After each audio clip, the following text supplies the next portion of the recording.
Saludos cordiales, muy buenas noches, gracias por acompañarnos. Este es el programa Hora 25.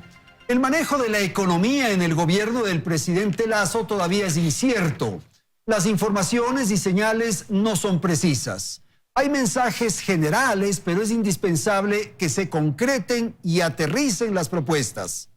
La reforma tributaria es un enigma, la reestructuración de la deuda, la relación con el Fondo Monetario Internacional, la deuda pendiente con el IES, los compromisos con el magisterio y los GATS, los subsidios. En definitiva, las expectativas son enormes y el país está a la espera de definiciones. Esta noche aquí en Hora 25 habla el ministro de Economía y Finanzas justamente para aclarar, precisar, desmentir e informar. Gracias entonces al ministro Simón Cueva Armijos, que nos acompaña en el estudio principal de Teleamazonas. Para el desarrollo de esta conversación me acompañan Diego Mancheno. Él fue decano de la Facultad de Economía de la Pontificia Universidad Católica del Ecuador. Y gracias a Ana Patricia Muñoz, actualmente es la directora ejecutiva del Grupo Faro. Aquí empezamos. Belén, buenas noches. Hola Andrés, amigos televidentes, qué gusto acompañarlos en un nuevo programa de Hora 25. La economía ecuatoriana afronta un triple desafío: salir de una crisis social y de empleo, la más compleja desde el año 99. Y a esto sumemos que se debe equilibrar las finanzas públicas y dinamizar el sector productivo. En 2020, la crisis sanitaria provocó una caída del 7,8% de la economía y la pérdida en facturación del sector productivo por más de 28.000 millones de dólares. Esto provocó que en ese año se pierdan más de 1 millón de empleos en el país, lo que desencadenó una crisis social, donde la pobreza pasó del 25% al 32,4%. Para 2021, el panorama económico aún es poco alentador. Las proyecciones apuntan a un crecimiento de 2,9% según el Banco Central, mientras que en términos de reactivación económica y ventas del sector productivo, las cifras aún no alcanzan los niveles prepandemia. De ahí que la vacunación será un factor esencial en la recuperación económica. En materia fiscal, el gobierno afronta en 2021 un déficit de 3.600 millones y necesidades de financiamiento que, según expertos, bordean los 10.000 millones de dólares. El nivel de endeudamiento bordea los 62.755 millones, de los cuales en deuda externa alcanzan 44.645 millones. 42,2% son obligación con multilaterales y 11% con China. A esto se suma la difícil situación que afronta la seguridad social, donde la falta de liquidez, producto de las obligaciones que el gobierno tiene con el IES por concepto del 40% para pensiones y las deudas de salud, ahondan el hueco que hoy llega a casi 8.000 millones. Estos hechos condicionan y dibujan un panorama económico donde existe poco margen para políticas sociales y económicas que impliquen reducción de impuestos o ampliación de subsidios, y llaman a generar un plan económico que equilibre primero las finanzas públicas y promueva la reactivación económica. Pese a todos estos datos, en el país existe hoy una dosis de optimismo, y eso en algo podría ayudar a mejorar la situación. Volvemos contigo, Andrés. Gracias, Belén. Efectivamente, esta es la realidad, este es el diagnóstico, Diego. ¿Por dónde empezar? ¿El tema fiscal es el más crítico? Buenas noches. Buenas noches, muchas gracias por la invitación, señor ministro, Ana Patricia. En realidad estoy de acuerdo con el diagnóstico que tú señalaste en un primer momento. Hay líneas generales del gobierno, pero me parece que es necesario ir a la más especificación de las líneas.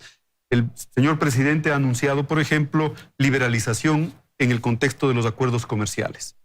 Me parece que hay que tener muchos cuidados con esos procesos, en especial en la actual coyuntura, desde la dolarización y desde la apertura, y lo que significa una apertura comercial, ¿no es cierto?, en el contexto de un tipo de cambio que se puede apreciar.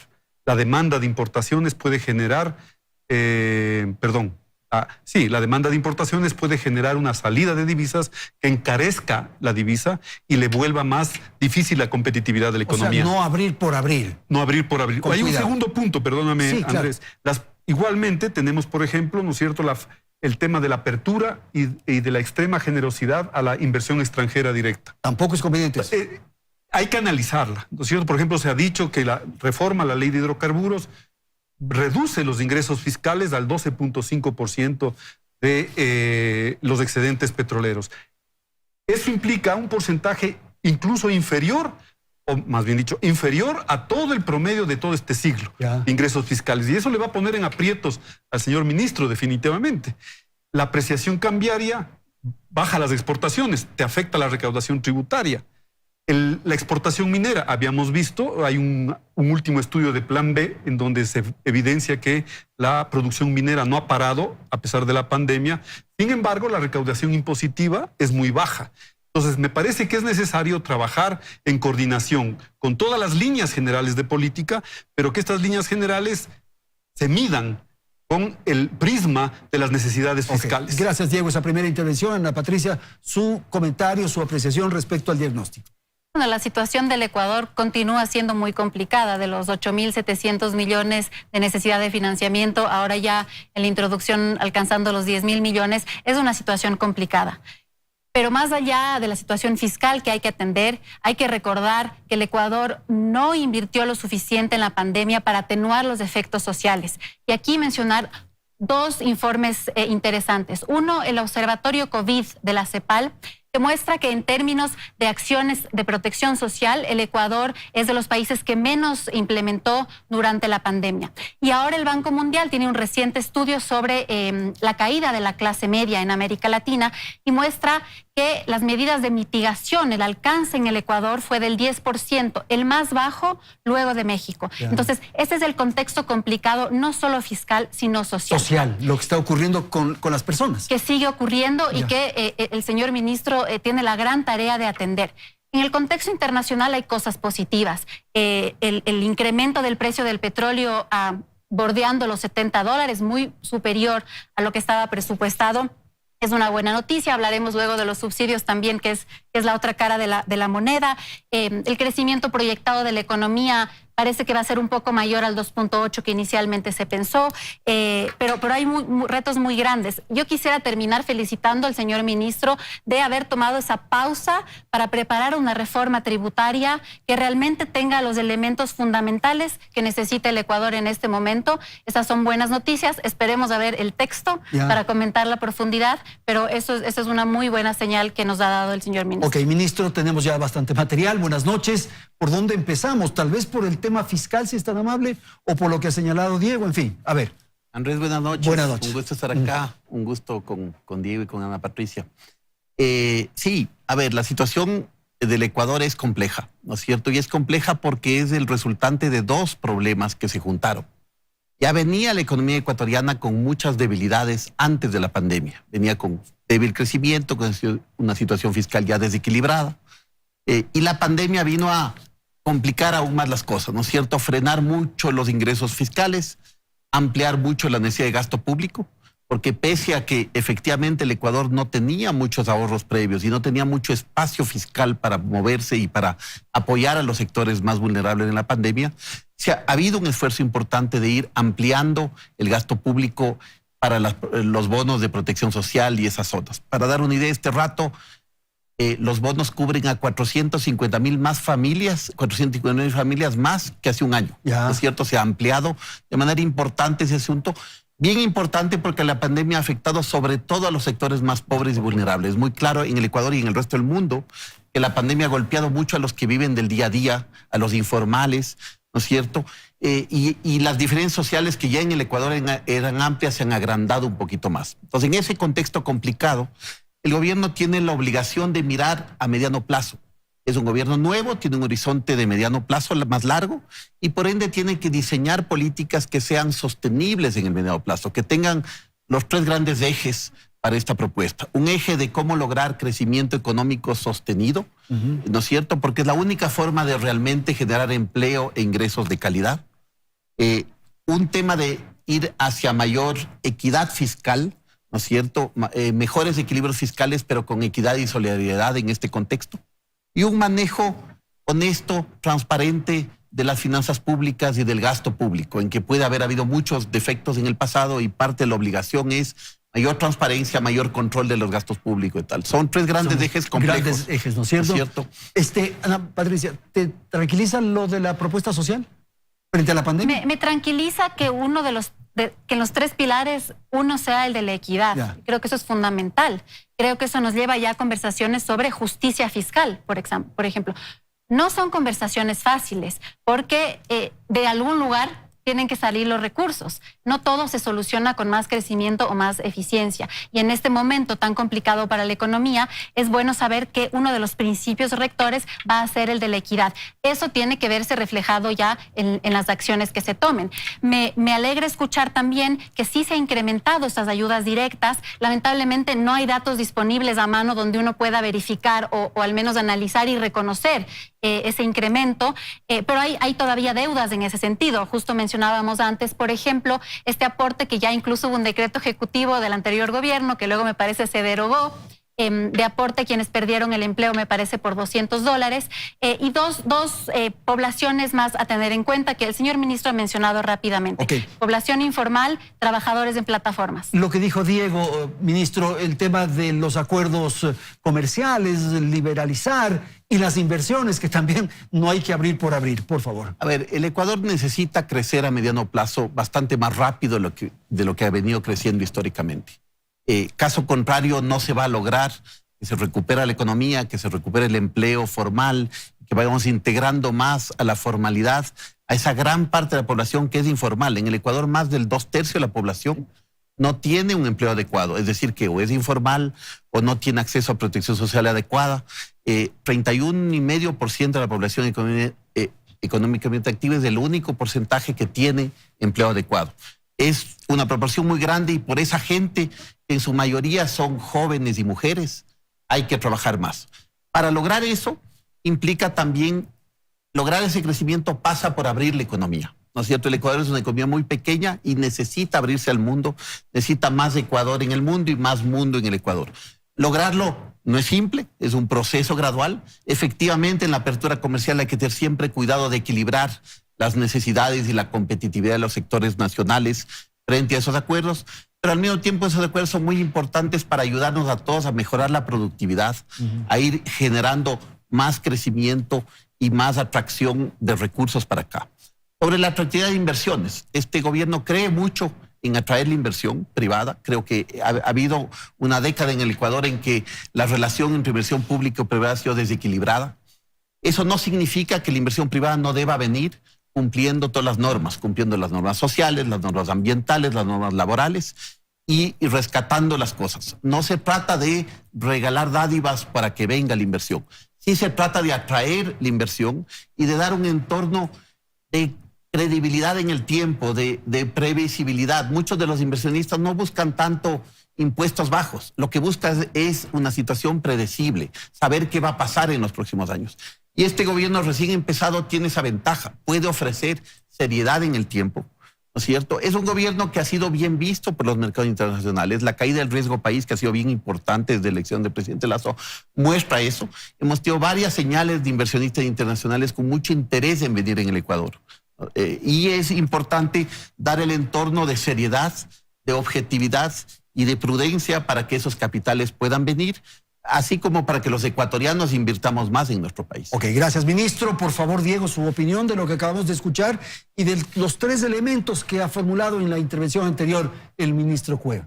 Me complace oírle al ministro en el sentido de lo que hemos señalado, es decir, la apertura por la apertura o la atracción a la inversión por la atracción a la inversión no es, digamos, una buena receta.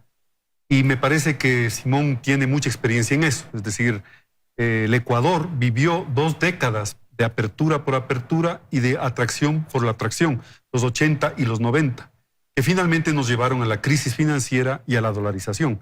Entonces me parece que la experiencia de esos procesos es importante. Bueno, pero hemos venido señalando, manifestando, proclamando la necesidad de que vengan inversiones, pues. Claro, pero ahora no, cuando llegan, cuidado, no que no se dan tantas. No es un problema del volumen, es un problema de la calidad de la inversión. ¿Qué pasó, Andrés, con la entrada de capitales en la década de los 90 en nuestro país? una entrada de capitales que se llamaban en ese tiempo golondrinas. Entraron muchos capitales, se desequilibró un poco la política de este país, jugaron esos capitales y se provocó la crisis que tuvimos en los 90. Entonces es necesario establecer las reglas del juego para la entrada de capitales. Entonces, efectivamente es necesario estructurar una propuesta de mediano y largo plazo, que tiene que conjugar el tema de la recuperación de la actividad económica, pero aquí nuevamente, hay actividad económica que no cayó, hay actividad económica que se está recuperando rápidamente y hay actividad económica que nunca no se está recuperando todavía. Por lo tanto, la política tiene que atender a esa diferenciación, a esa heterogeneidad del aparato productivo. Ok. Tal vez un elemento más, nada más. Entonces, en esa perspectiva me parece importante también medidas de corto plazo, no solamente medidas de mediano y largo aliento que reestructuren el aparato productivo y que definan una nueva calidad de crecimiento. ¿En qué orden, por ejemplo? ¿Cuáles podrían ser? En el corto plazo, si es que, en la perspectiva que dice el ministro, si es que en el corto plazo no aseguramos consumo, si no aseguramos demanda, si no aseguramos reducción de la inequidad drástica, reducción de la pobreza de manera drástica, es decir, incorporación de unidades de gente al consumo, no va a venir la inversión extranjera. Seguro. ¿No es cierto? Ministro, rápidamente sobre lo que acaba de decir Sí, Diego. a ver, efectivamente, al salir de la pandemia, ¿no es cierto?, estamos en una situación particularmente compleja y es muy importante que la salida y la reactivación post-pandemia pueda ser lo más rápida posible. Esa es la razón, entre otras cosas, por la cual el plan de vacunación ha sido una prioridad absoluta, ¿no es cierto? Porque salir de la vacunación no es solo un tema sanitario de protección de la vida de los ecuatorianos, es un tema realmente de un plan económico de reactivación. Mientras más sale el tema de vacunación bien, más logramos los ecuatorianos volver a la normalidad y se está empezando a ver indicadores interesantes. Para darle una idea, la recaudación tributaria del mes de junio fue 38% más alta que la del mes de junio del año pasado y fue 2% más alta que la de junio 2019, año anterior a la pandemia. Es decir, hubo una caída muy fuerte por la pandemia y estamos de nuevo en niveles ligeramente superiores a antes de la pandemia, ¿no es cierto? El ritmo de recuperación de los ingresos fiscales también se está viendo día a día mejorando, ¿no es cierto? Esa recuperación es importante y no queremos romper esa reactivación, ¿no es cierto? Y por ende las medidas tienen que ser bien pensadas, bien discutidas de cómo lograr que la sociedad ecuatoriana apoye esa reactivación y vaya logrando de nuevo un poco más de normalidad. Perfecto. Quiero proponerles una pausa. Tenemos que ir a la publicidad. Enseguida retornamos y habrán 3 temas que quiero plantear a nuestros panelistas: deuda, seguridad social y tributos. En un instante retornamos.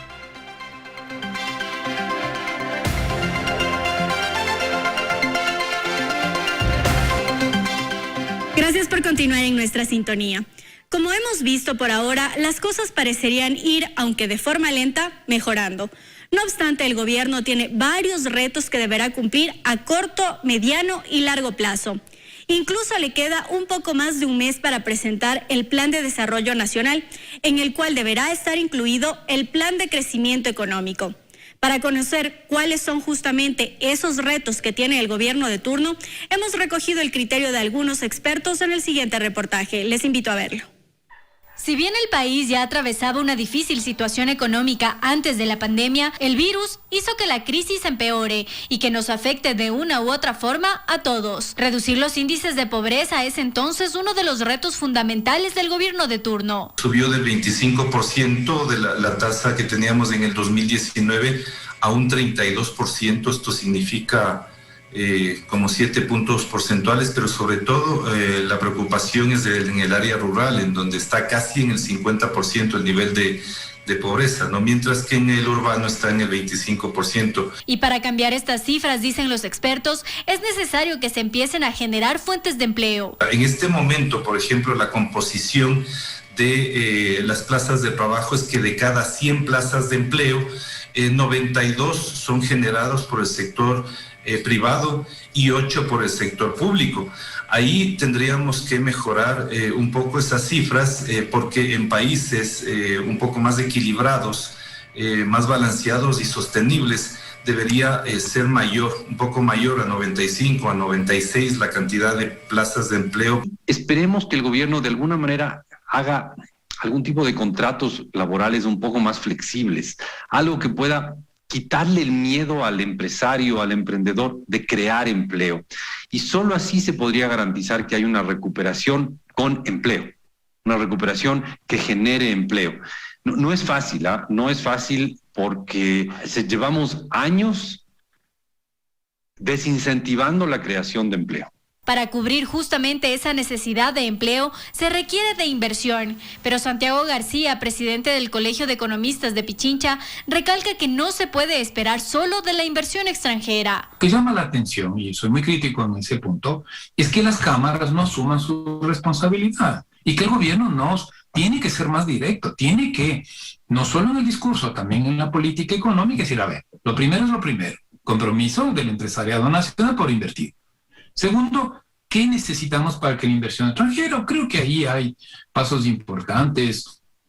El mismo hecho de tener buenas relaciones con los Estados Unidos. El gobierno ya ha puesto también sobre la mesa la inversión en sectores estratégicos a través de las denominadas alianzas público-privadas. Políticamente eso es complejo porque mucha gente lo ve como privatización, como cosas por el estilo, pero es de las pocas maneras que tiene el gobierno de poder hacer inversiones en ciertos sectores. Pero creo que también exigimos a los ciudadanos transparencia. Es decir, queremos saber cómo hacerlo, para qué hacerlo, que no se concesione los grandes proyectos ya rentables y que se deje el hueso, como decimos vulgarmente, para el sector público. Vicente Albornoz, decano de la Facultad de Economía de la UDLA, recuerda que el Estado necesita un financiamiento de al menos 10.000 millones de dólares para cerrar este año. De allí que el acuerdo con el Fondo Monetario Internacional se torna importante, aunque incluso con él no se conseguiría el total de los recursos que se requiere. La plata que necesita el gobierno en este momento es una cantidad muy significativa y bueno,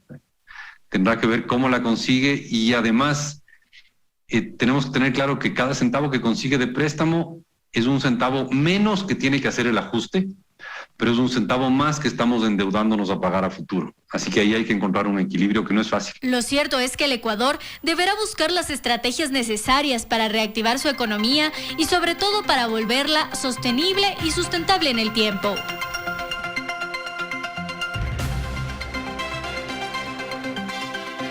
Claro, la relación con el Fondo Monetario Internacional juega un papel fundamental y vamos a retomar este tema que ha quedado en el reportaje con Ana Patricia. Fondo Monetario Internacional y deuda. Y si podemos hacer también una relación con la deuda que tiene el Estado con el IES, por favor, adelante. Dos temas muy importantes. Queda pendiente en las conversaciones con el FMI para ajustar las metas que estaban en el compromiso inicial. Esas metas, esos hitos incluían, por ejemplo, un incremento de 3 puntos del IVA que el Ejecutivo ha mencionado que no va a pasar. Y entonces eso tiene que ser compensado de alguna manera. Queda también la conversación sobre el tema de los subsidios. Aunque ya se está trabajando en las bandas, parece que este año aún así va a haber 1.000 millones de dólares aproximadamente en subsidios. Entonces, dentro del marco del acuerdo con el FMI, hay algunos temas que trabajar. Me encantaría que resolver esto, ¿no es cierto? Que está, entiendo yo, en conversaciones el Ministerio. La buena noticia es el incremento de los derechos especiales de giro. Va a ingresar cerca de 1.000 millones al Ecuador. Pero como decían en el reportaje, hay un hueco todavía grande. Entonces, ¿qué va a pasar con los multilaterales? Pero ¿qué va a pasar con la deuda bilateral con China, por ejemplo? Este es un gran punto de interrogación que no dejó resuelto el gobierno anterior. Sí quisiera mencionar que además de esos puntos y la bomba de tiempo que es el IES, a junio del 2021, que son los últimos datos del presupuesto del Estado de su ejecución, hay atrasos por cerca de 1.800 millones, 1.783 millones de dólares. Atrasos que tendrán que solventarse pronto.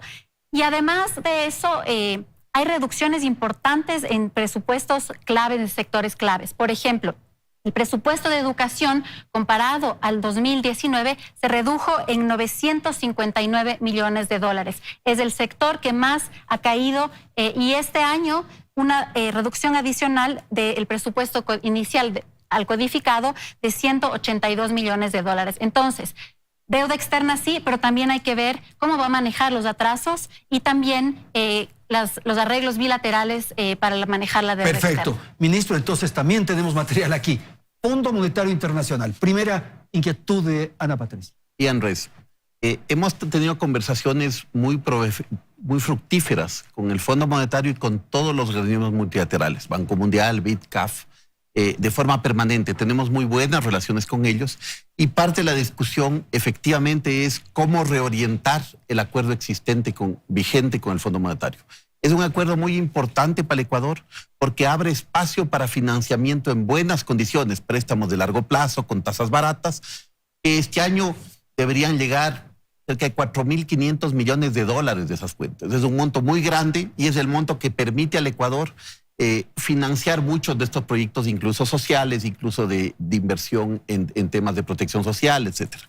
Entonces, necesitamos hacer eso, pero al mismo tiempo, como es normal para un gobierno nuevo y con un programa con el Fondo Monetario vigente, necesitamos conversar en detalle con ellos de cómo reorientar el programa para tomar en cuenta varias cosas, tomar en cuenta las prioridades del nuevo gobierno, porque claro, un programa no es que el fondo venga a imponer, sino que el gobierno tome su decisión de mediano plazo de su objetivo y su programa, y si el programa es serio, creíble, solvente, entonces recibirá el apoyo de la comunidad internacional. Primera cosa.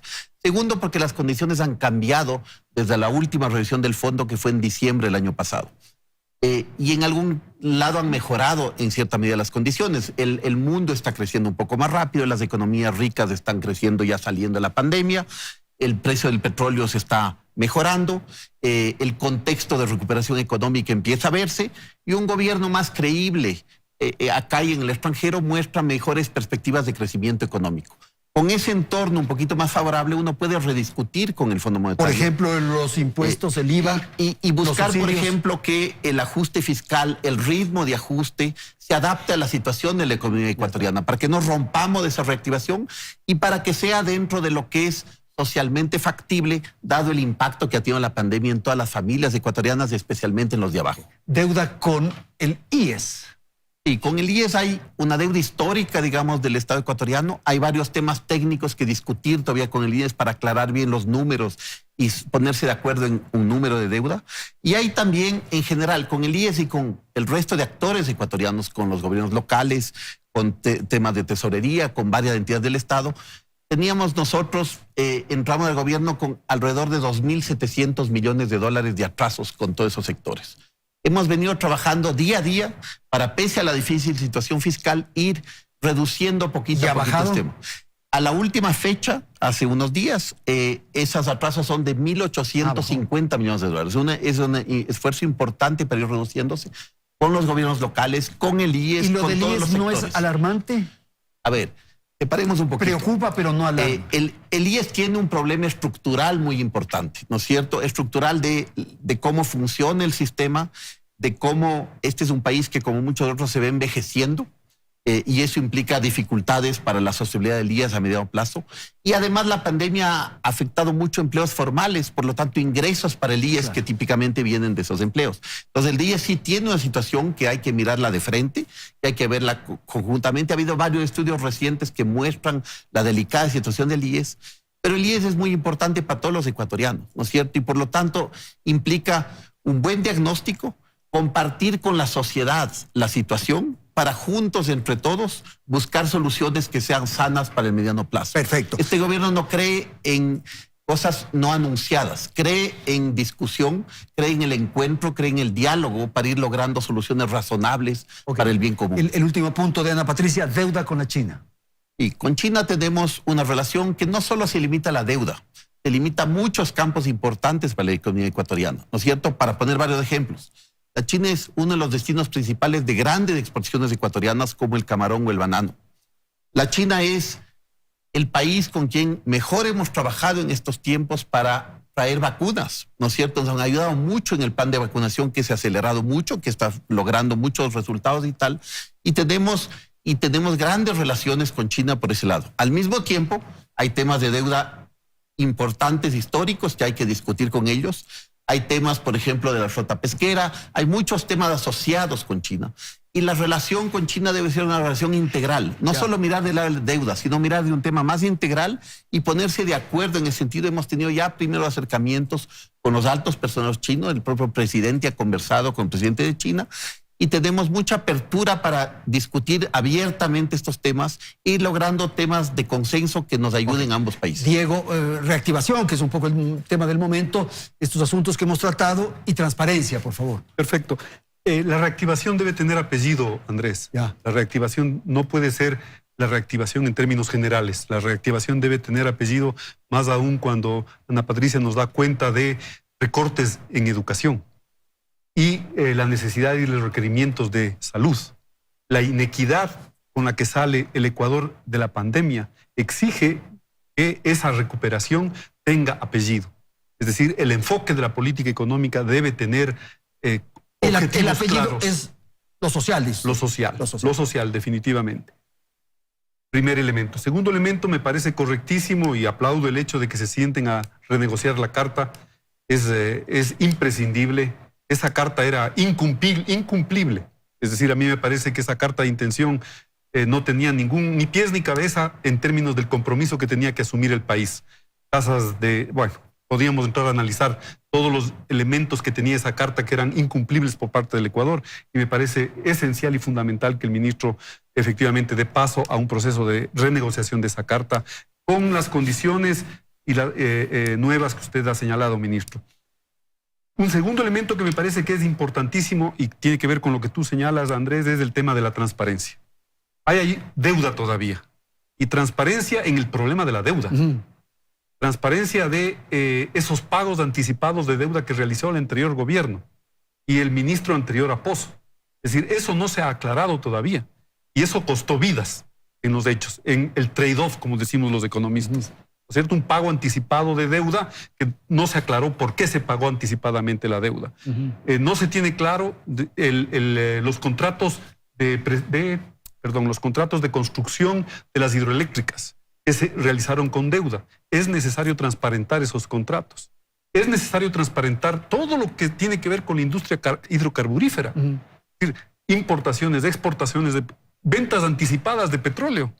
¿No es cierto? Hay un montón de cosas que, digamos, en términos de transparencia es necesario trabajar, y que eso permitiría consolidar legitimidad al ejercicio de gobierno. Y lo cual es importante no solamente para el gobierno, sino para la reconstitución del Estado, de la institucionalidad del Estado. Ok, transparencia si quiere empezar, o pongamos al revés, reactivación, pero con apellido, lo social.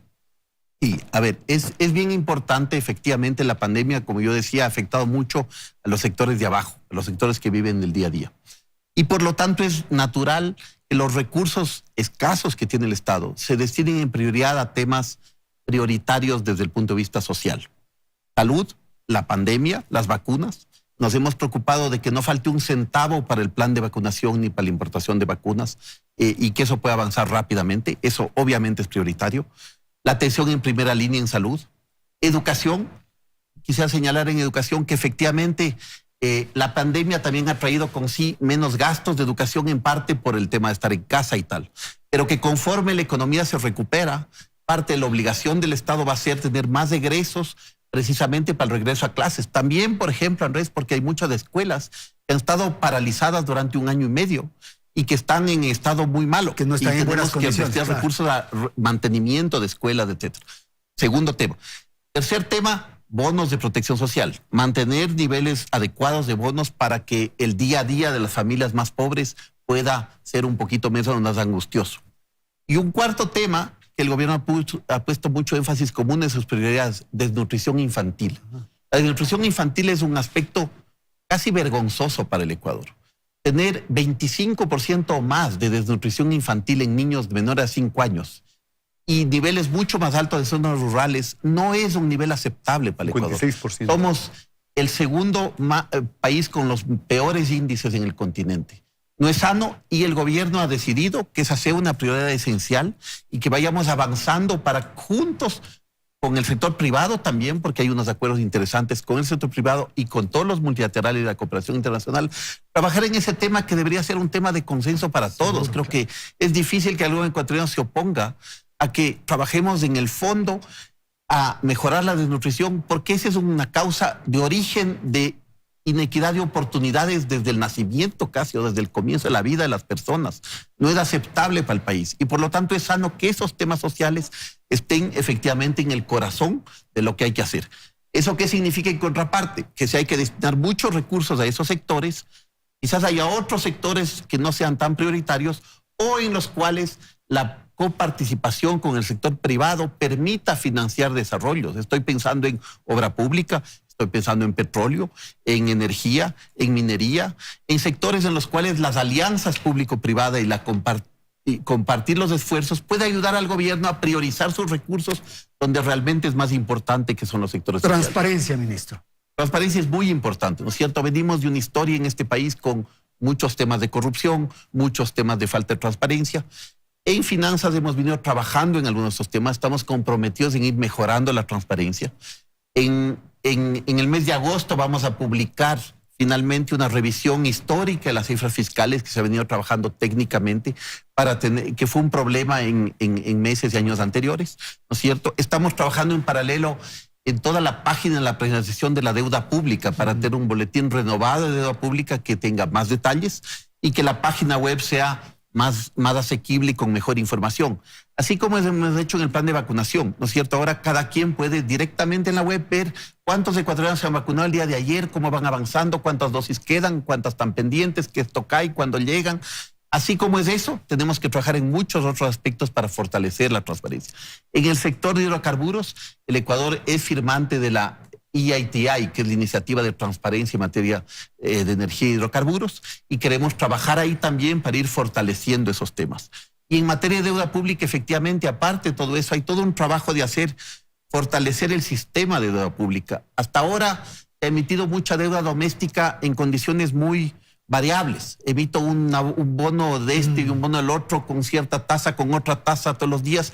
Queremos hacer un sistema bastante más predecible de deuda doméstica, que se emitan bonos estandarizados como son las buenas prácticas internacionales, que se pueda comparar y que eso ayude también a que esos bonos sean más mercadeables en el mercado, que se puedan, que sea más profundo el mercado de deuda doméstico y que eso ayude de forma transparente a que la ciudadanía sepa exactamente cómo es evoluciona. Ok, rápidamente, casi 30 segundos, ¿le tranquiliza esto a Ana Patricia? Y Diego, rápidamente. Yo tenía anotado aquí la iniciativa EITI, que por sus siglas en inglés significa la Iniciativa para la Transparencia de Industrias Extractivas.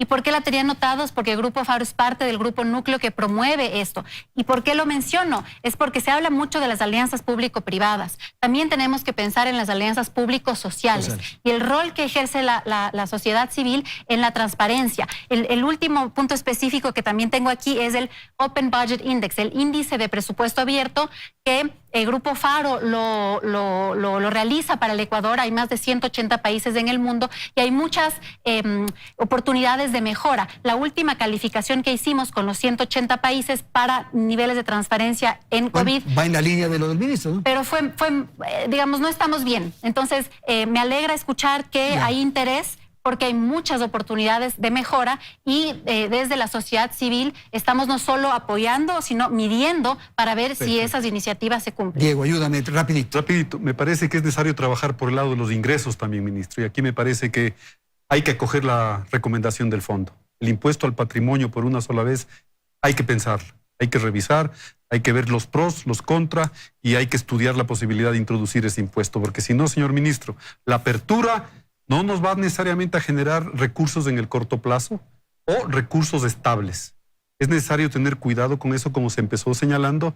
Hay que generar ingresos propios, no generar expectativas, digamos, no consolidar la recuperación solamente en las expectativas de capitales internacionales. Y justamente ese va a ser el tema del segmento final, el tema tributos, impuestos, en un instante aquí en Hora 25.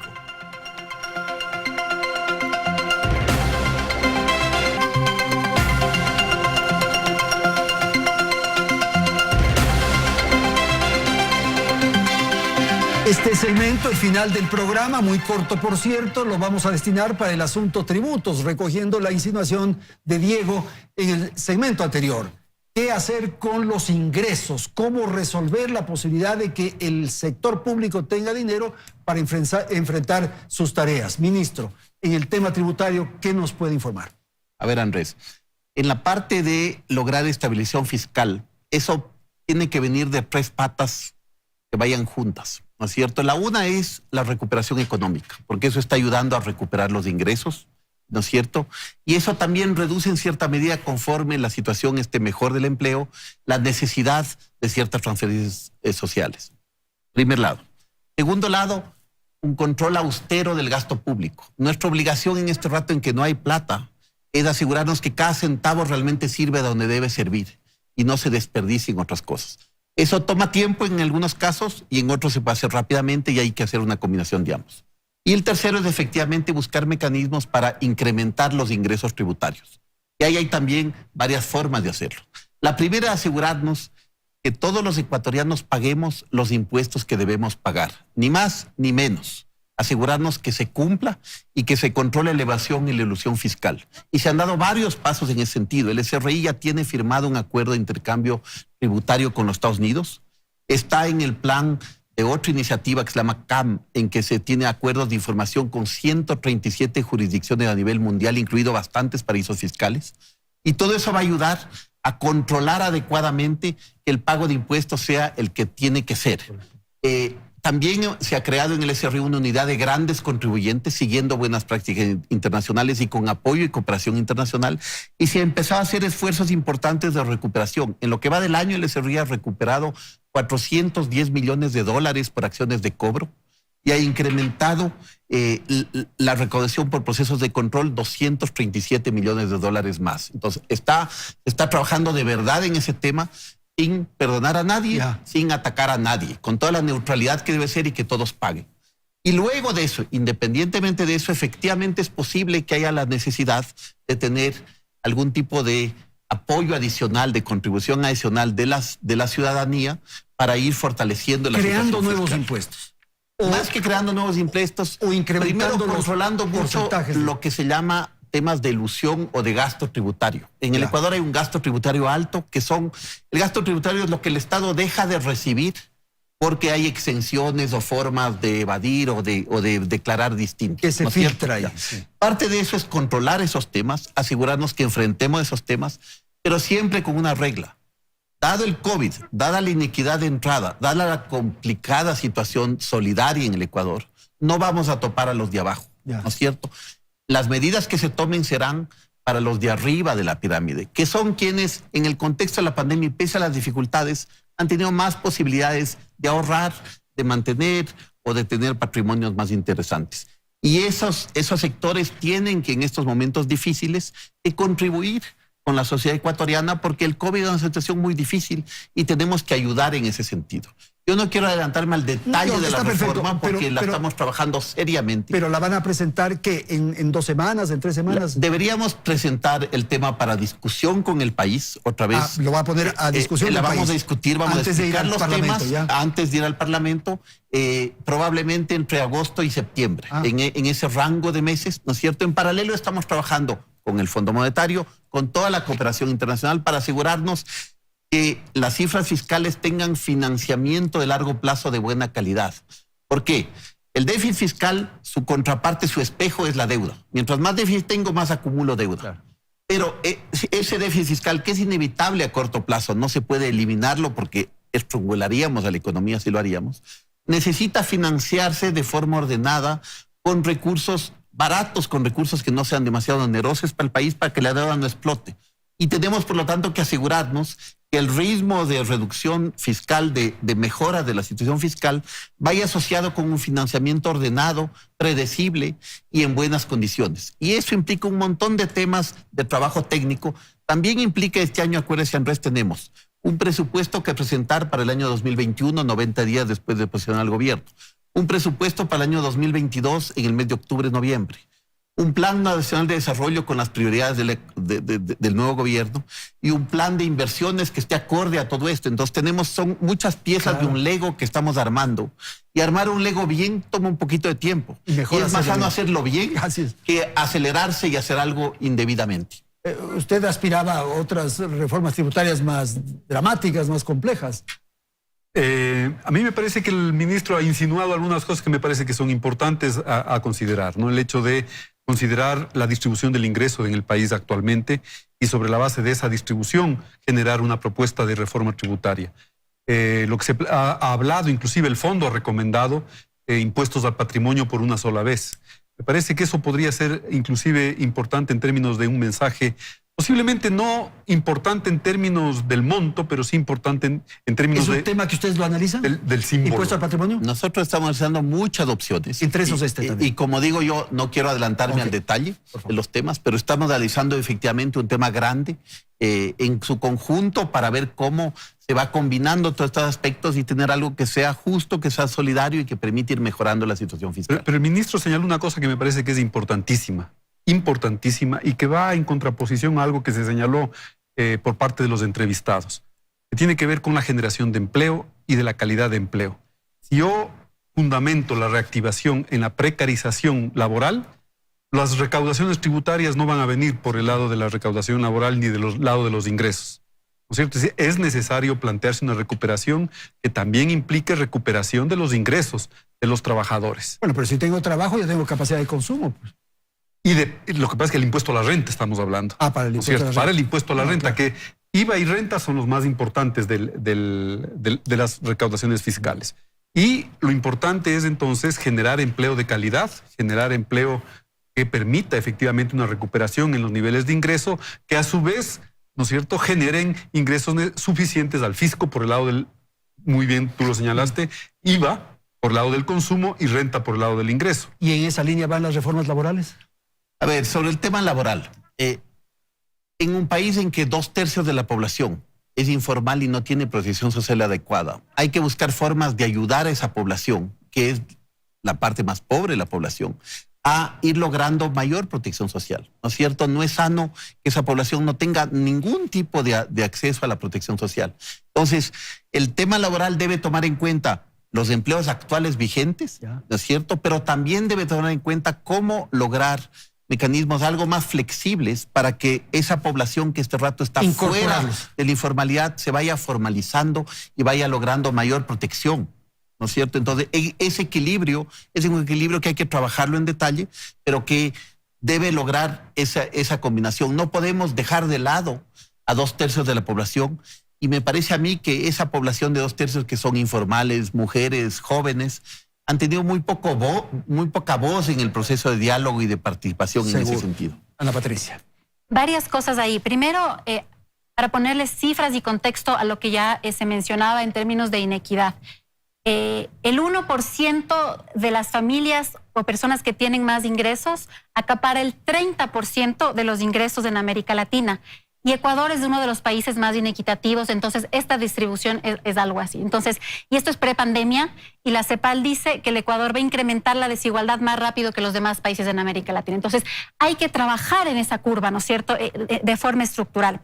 Me parece correcto, como decía ya, tomarse la pausa para hacer una reforma tributaria importante. Es alentador ver que la recaudación tributaria está conforme a lo planeado hasta el mes de julio. Eso es muy bueno. Y creo que hay que poner atención a otras cosas más. Por ejemplo, incluso en la campaña se hablaba al impuesto de salida de divisas. Ese impuesto representa más de $900 millones. Hasta la última datos, hasta mayo, se recaudó cerca de $400 millones. Entonces, hay que, me parece, seriamente ver una reforma que no por ciertos instintos vaya en contra de lo que el gobierno necesita ahora. Okay.